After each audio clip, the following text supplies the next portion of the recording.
প্রশাসনের নির্দেশ অমান্য করে বেলকুচি প্রেস ক্লাবের নামে আনন্দ মেলায় টিকিট বাণিজ্য।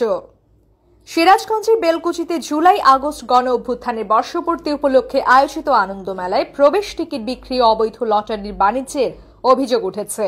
প্রশাসনের নির্দেশনাকে বৃদ্ধাঙ্গুলি দেখিয়ে আয়োজকরা প্রতিদিন হাজারো দর্শনার্থীর কাছ থেকে লাখ লাখ টাকা আদায় করছেন বলে স্থানীয়রা জানিয়েছেন।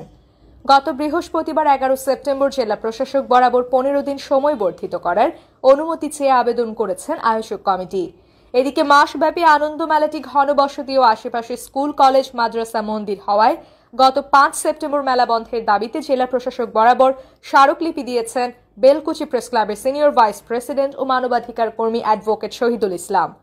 স্থানীয় সচেতন মহলের অভিযোগ, প্রশাসনের চোখ ফাঁকি দিয়ে দীর্ঘদিন ধরে এ ধরনের অবৈধ কার্যক্রম চালিয়ে আসছে আয়োজকরা।